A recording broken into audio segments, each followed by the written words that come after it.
Hello students, good morning. Online classes में आपका स्वागत है। आज हम सेकेंड ईयर एएचडीपी के फर्स्ट सेमेस्टर में जो हमारा सब्जेक्ट है आज का वो है पशु लघु शल्य चिकित्सा यानी माइनर वेटनरी सर्जरी। और इसका हम आज पढ़ेंगे chapter number 3, asepsis and sepsis. यानी एसेप्सिस को हिंदी में बोलेंगे अपूती और सेप्सिस को बोलेंगे पूती दोष यानी अपूती एवं पूती दोष। तो एसेप्सिस और सेप्सिस आप अमूमन भाषा में यूज़ करते हो, और इसका एसेप्सिस और जो सेप्सिस है इसका शल्य चिकित्सा में बहुत बड़ा महत्व है। यानी अगर आपने एसेप्सिस का ध्यान नहीं रखा, यानी स्टरलाइजेशन का ध्यान नहीं रखा, तो आपने जो मेहनत की है सर्जरी में, चीर फाड़ करके आपने कोई ऑर्गन को दोबारा से सही किया है, टांके लगाए हैं, या उसको अंग जो खराब हो गया उसको काटा है, या उसका रिपेयर किया आपने, जैसे हर्निया वगैरह को रिपेयर करते हैं, तो उसमें अगर आपने एसेप्सिस का ध्यान नहीं रखा तो इन्फेक्शन होगा, संक्रमण होगा, और वो घाव जो है वो भरेगा नहीं, और आपकी मेहनत जो है वो बेकार चली जाएगी। इसलिए एसेप्सिस एंड सेप्सिस को समझना सर्जरी में बहुत आवश्यक है। अब एसेप्सिस का मतलब क्या है?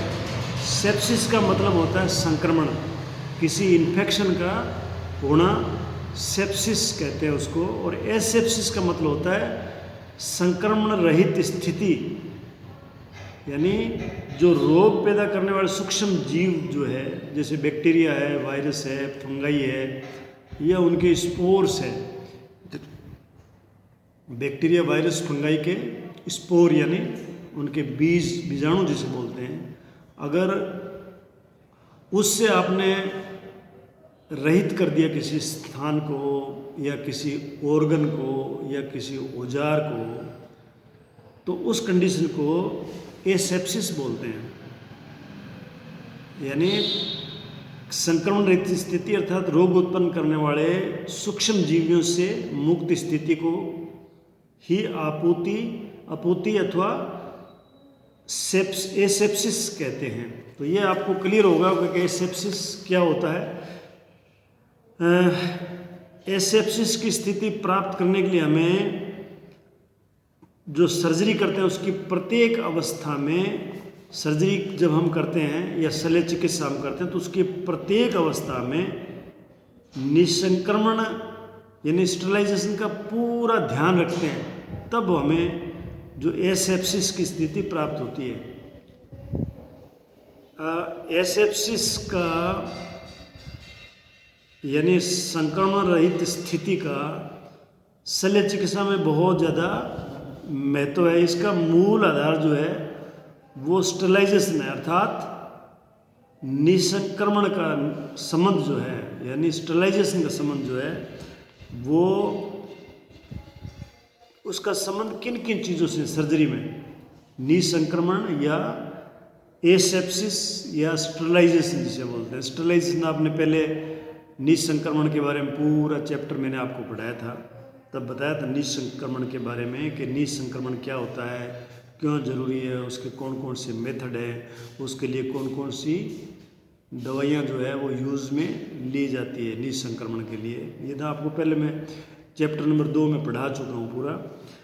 तो स्टरलाइजेशन या एसेप्सिस के लिए निसंक्रमण का संबंध जो है, इसका संबंध किन किन चीज़ों से सर्जरी में, वो देखो, शल्य क्रिया में काम आने वाले सभी प्रकार के उपकरण और सामान जो हम सर्जरी जब करते हैं पशु की या ह्यूमन बीइंग की, तो उसमें जो भी सामान या औजार या उपकरण उसमें काम में आते हैं, उनसे एसेप्सिस का संबंध होता है। एक सतह जिस पर शल्य क्रिया कर रहे हैं, यानी सतह का मतलब है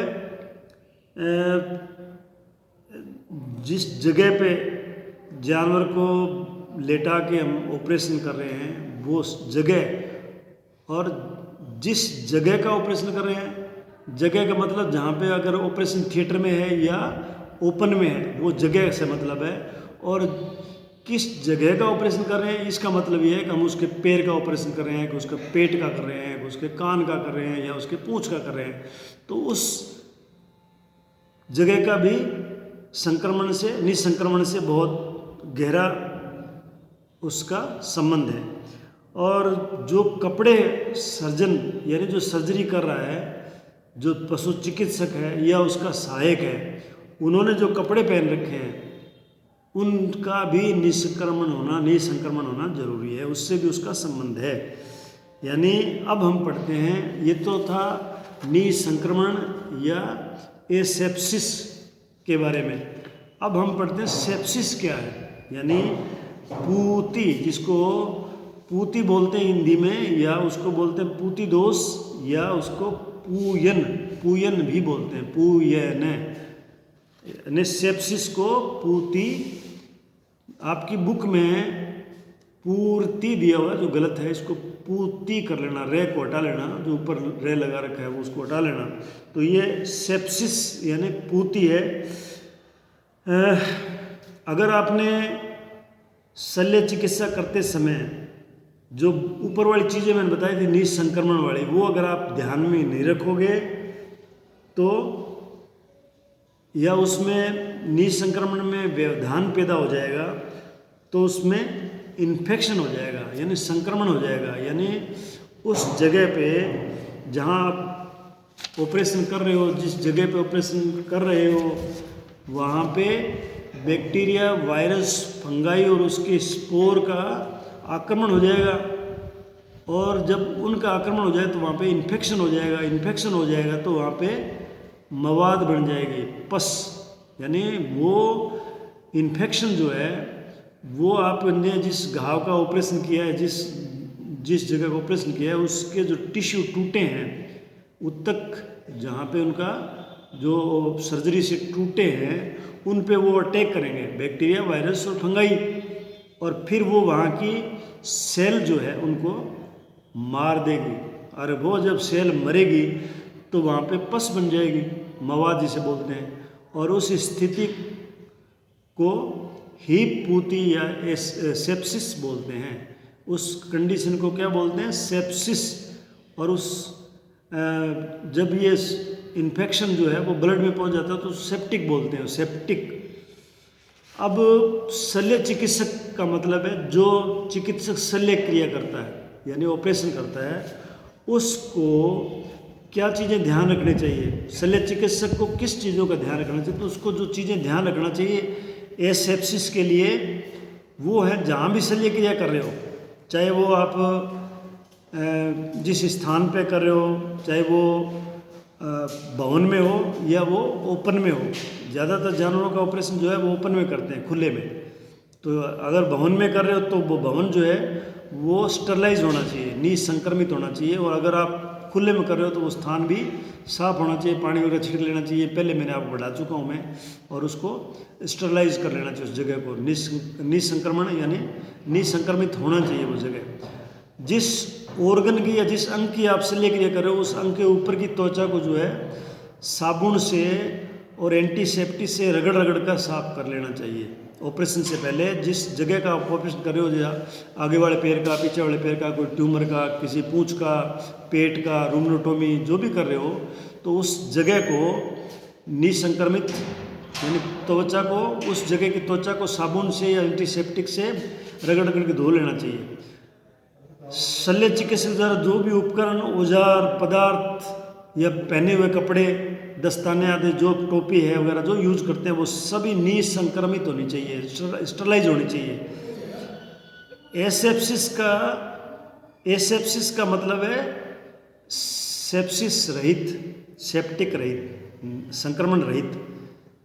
इसका पशु चिकित्सा में बहुत महत्व है। इसका महत्व सबसे पहले 1940 में कई वैज्ञानिक थे जिन्होंने इसका महत्व समझाया था। वो वैज्ञानिक थे मार्कोविच, स्क्रूडर, ब्लेकली, लियोनार्ड, ये आदि साइंटिस्ट थे जिन्होंने 1940 में एसेप्सिस का पशु चिकित्सा में महत्व के बारे में समझाया था। लेकिन 1940 से 50 तक, 1940 से लेके 1950 तक का जो दौर था, जो 10 साल का समय था, उसमें जो आपका एसेप्सिस है यानी निसंक्रमण जो है उसका उपयोग केवल कुत्तों तक ही सीमित था। यानी सिर्फ इसका उपयोग निसंक्रमण का, स्टरलाइजेशन का और एसेप्टिक का जो उपयोग था वो सिर्फ कुत्तों तक सीमित था।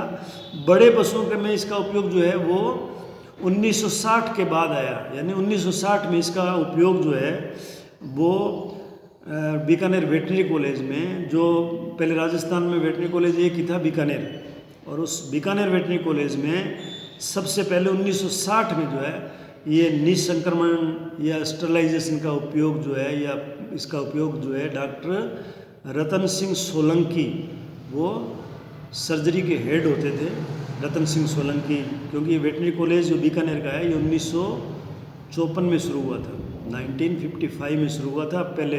तो ये जो रतन सिंह डॉक्टर है ये वहाँ मुख्य सर्जन होते थे वेटनरी कॉलेज में। इन्होंने 1960 में स्टरलाइजेशन के बारे में सबसे पहले शुरुआत की थी इसकी।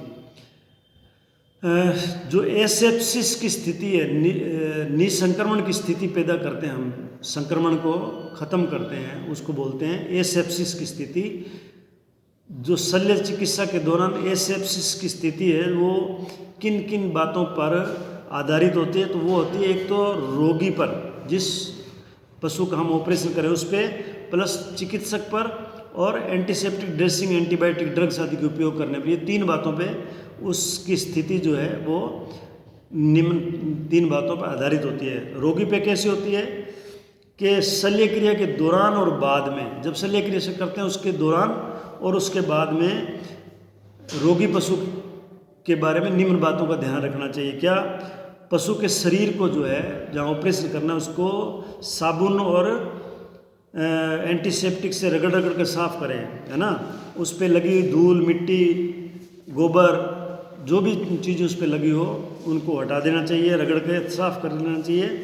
और विशेष तौर पर जो है कोख, पशु की कोख होती है, फ्लैंक रीजन, प्लस उसका पेरिनियल रीजन, जो हम जहाँ पे जेनेटल ऑर्गन होते हैं उसको पेरिनियल रीजन बोलते हैं उसको, और रेक्टम, उसकी रेक्टम यानी उसकी एनस वाला एरिया जो उसको, प्लस वेजाइना, वेजाइना वाला एरिया, और उसकी कमर यानी dorsum of back side, back side का जो डोर्सम होता है कमर का ऊपर का भाग, उसको भी साफ कर देना चाहिए। जो शल्य चिकित्सा जिस जगह पे आपको करनी है, जिस स्थान पे करनी है, उस स्थान के बाल जो है, रोगी पशु के बाल रेजर आदि से साफ कर देना चाहिए, उसको रेजर से साफ कर देना चाहिए।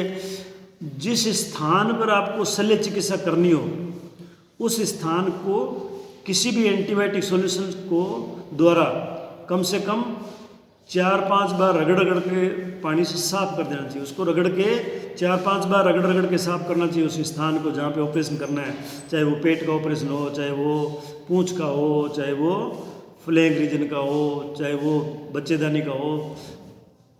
अब उसके लिए जो एंटीबायोटिक काम में लेते हैं वो है सेवलोन। सेवलोन एंटीसेप्टिक है, सेवलोन एंटीसेप्टिक है। उसका सॉल्यूशन जो है वो 1:30 डाइल्यूशन का होना चाहिए। 1:30 का मतलब है 1 पार्ट सेवलोन का और 30 पार्ट मतलब डिस्टिल वाटर का या पानी का। और फिर आता है डिटोल। डिटोल का 1:4 का तनुकरण यानी डाइल्यूशन, यानी 1 भाग डिटोल का 4 भाग उसमें पानी। अगर आपने उस स्थान पे जहाँ ऑपरेशन करना है, पैर का या पेट का या किसी जगह का, वहाँ आपने अगर लोकल एनेस्थीसिया लगाया है, लोकल निश्चेतन दवाई यानी उसको सुन्न करने वाली दवाई नीडल्स लगाई है, तो नीडल लगाने के बाद में उस स्थान को पुनः जो है एंटीसेप्टिक सॉल्यूशन से साफ करके उस पर एंटीसेप्टिक सॉल्यूशन लगा देना चाहिए, ताकि आपने जब उसकी इंजेक्शन लगाया तो वहाँ पे इन्फेक्शन के चांसेस होते हैं। शल्यक्रिया स्थान को यानी जिस जगह पे आप शल्य क्रिया कर रहे हो उस स्थान को सफाई के बाद में मतलब सफाई जब कर लेते हो आप, उसको रेजर से बाल साफ कर लेते हो, तो शल्य क्रिया शुरू करने से पहले उस स्थान पर एंटीसेप्टिक सॉल्यूशन आपको लगा देना चाहिए या छिड़काव कर देना चाहिए उस जगह पे जहाँ पे पशु लेटा हुआ है, या उस जगह पे जहाँ आपने एनेस्थीसिया लगाया या बाल साफ किए वहाँ पे उसका पेंट कर देना चाहिए एंटीसेप्टिक का। अब एंटीसेप्टिक सॉल्यूशन कौन कौन से हैं? पोविडिन है, टिंचर आयोडीन है, 2.5% सॉल्यूशन है, हिबी स्क्रब, ये 3 एंटीसेप्टिक सॉल्यूशन है। एक पशु की पूंछ जो है ऑपरेशन के टाइम में एक साइड में बांध देनी चाहिए ताकि शल्य चिकित्सा के स्थान पे जो गंदगी पड़ी है वो पूंछ में लगा के पशु उस स्थान पे लगा सकता है, इसलिए उसकी पूंछ बांधनी चाहिए। और शल्य चिकित्सा करते समय जो शल्य चिकित्सक होता है, डॉक्टर जो है, उसको कवरऑल, अब एक कपड़ा होता है जो पूरे कपड़े जो पहने उनको ढक लेता है, कवरऑल बोलते हैं उसको, वो पहन लेना चाहिए, टोपी लगा लेनी चाहिए, हाथ को तरल साबुन से अच्छी प्रकार से धो लेना चाहिए, नाखून कटे हुए होने चाहिए, नाखून को ब्रश से रगड़े, और हाथ को धोते समय जब हाथ को धोते हो तो उस हाथ को इस प्रकार से धो कि ये जो उंगलियां हैं इनको ऊपर रखो इस तरह से, और फिर पानी से टूटी के नीचे यूँ धो, इस तरह से यूँ करके धो, ताकि ऐसे धोओगे तो इन्फेक्शन जो है वो आपके हाथों पे लगेगा और आपको पशु के ऑपरेशन वाली जगह पर आप लगा दो। तो ये धोने का तरीका जो आप प्रैक्टिकल में आओ तब मैं आपको अच्छी तरह समझाऊंगा क्या है। और एंटीसेप्टिक सॉल्यूशन जो है हाथों पे लगा लेना चाहिए, गम बूट पहन लेना चाहिए। गम बूट आपको पता है जो मिस्त्री काम करते हैं वो पहनते हैं, उसी तरह के गम बूट होते हैं जो उस कवरऑल पहन के गम बूट पहन लेते हैं। शल्य चिकित्सा के दौरान जो सर्जिकल पैक बना होता है, पैक जिसमें सर्जरी का सामान होता है, वो एंटीसेप्टिक, वो स्टरलाइज होता है, उसको खोलने के लिए भी उसको पहले ग्लोव पहन लेना चाहिए, ग्लोव, स्टरलाइज ग्लोव, और फिर उसको खोलना चाहिए और उसी को मतलब दस्ताने पहन के उस सामान को बाहर निकालना चाहिए और आगे की क्रिया शुरू करना चाहिए। अब ये सारी कंडीशंस जो है ना, एसेप्टिक कंडीशन के लिए, एसेप्सिस कंडीशन के लिए सभी चीज़ें जो ऑपरेशन से पहले करनी जरूरी है, ऑपरेशन के बाद भी करना जरूरी है। तो ये था सेप्सिस और एसेप्सिस के बारे में, जो इसका बहुत महत्वपूर्ण महत्व है इसका सर्जरी में। धन्यवाद।